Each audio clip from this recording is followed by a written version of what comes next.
Alors, mesdames et messieurs, chers étudiants, chers stagiaires, aujourd'hui, on va présenter une autre séance des séances de facturation sur la dernière des majorations qu'on appelle les opérations d'emballage.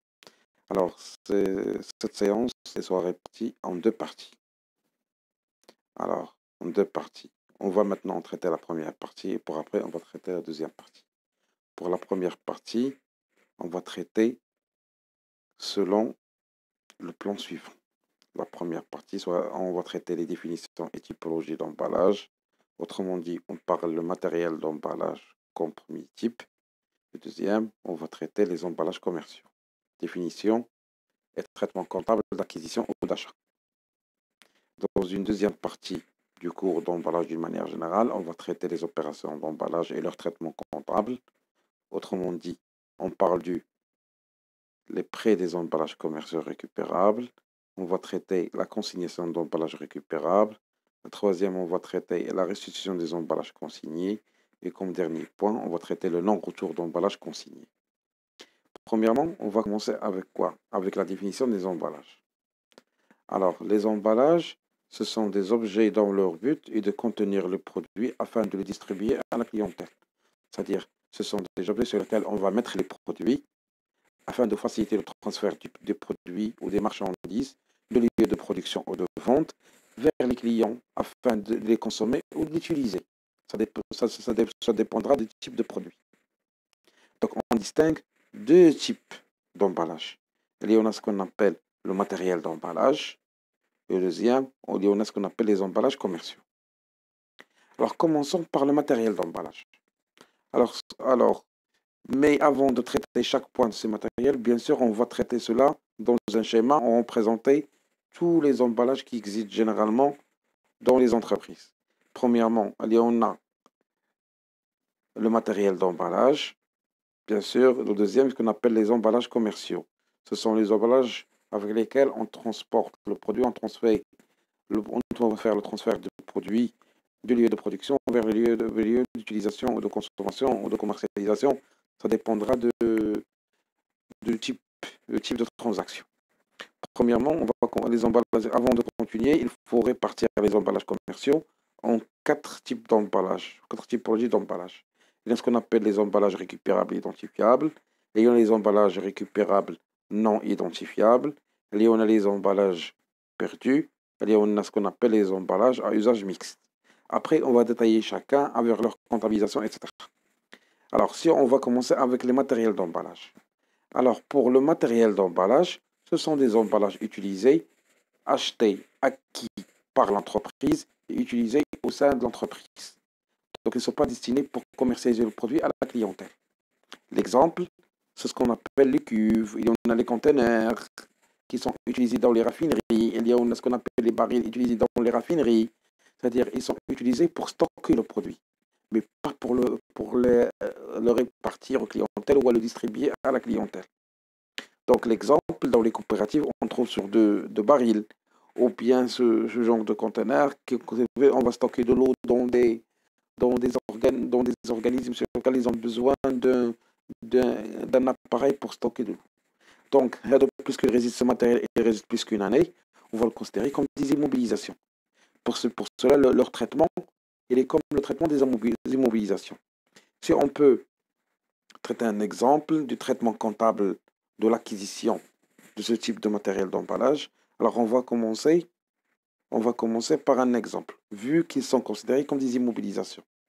Donc, on a l'exemple, le 31.3, l'entreprise Nargis a acquis une cuve de Maroc Fer. Donc, le fournisseur, c'est Maroc Fer, et le client, c'est Nargis. Pour une valeur de 300 000 dirhams, TVA 20%, le règlement s'est effectué à crédit, 50% pour une durée inférieure à une année, c'est-à-dire 5 mois, et le reste, c'est de l'autre moitié pour une période supérieure à une année, c'est-à-dire 20 mois. Alors, pour leur traitement comptable, chez Nargis comme étant une cliente ou le client, qu'est-ce qui se passe? Donc, chez Nargis, il a acquis un matériel outillage, c'est parce qu'on considère le matériel d'emballage comme des immobilisations. Donc, matériel outillage avec un montant brut ou un montant hors taxe de 300 000 dirhams. Et si on paye en matériel outillage comme montant, bien sûr, brut, Alors 300 000, on doit payer quoi? On doit payer la TVA. C'est pour cela, puisque le compte précédent, c'est le compte des immobilisations, on va débiter aussi le compte 34 551 et la TVA récupérable sur les immobilisations. Comment on a réglé tous ces montants-là, 360 000 est égal à 360 000, la moitié, elle est acquise à crédit. Ça veut dire à crédit pour une période inférieure à une année. Puisqu'on a ici, on parle des immobilisations. Donc, la moitié acquise pour une période inférieure à une année, donc on va créditer le compte 481. Vu que c'est une dette d'acquisition d'immobilisation. C'est un compte de passif circulant parce que la dette elle est inférieure à une année. Donc, ce sont 80 000. Alors que l'autre moitié, c'est une dette pour une période supérieure à une année. Donc, on parle de dette de financement. Donc, il faut toujours créer, puisqu'on parle de dette de financement, c'est la classe 1, ou exactement, c'est la rubrique 14. C'est pour cela qu'on a créé le compte 1486. C'est fournisseur des immobilisations. Parce que la dette, elle est pour une période supérieure à une année. Alors, si on veut traiter chez le vendeur, il se peut qu'il soit un fabricant, il se peut qu'il soit un commercial ou un commerçant. Donc, on a le vendeur. Donc, on peut y mettre soit en vente de produits finis, soit on peut mettre qu'on va mettre la session de matériel et outillage. Ici, on a préféré utiliser le matériel et outillage. Donc, on a une session des immobilisations. C'est pour cela qu'on a crédité, c'est une sortie des immobilisations. On a crédité le compte matériel et outillage 300 000 dirhams. On a crédité aussi l'état TVA facturé de 60 000 dirhams. Donc, le montant global, comment il a encaissé le vendeur ce montant-là. Le 1 sur 2, c'est-à-dire la moitié, il est encaissé vu qu'il est à crédit pour une période inférieure à une année. Donc, on va débiter le compte 3481. C'est le compte créance cessation des immobilisations parce que c'est une constatation de créance.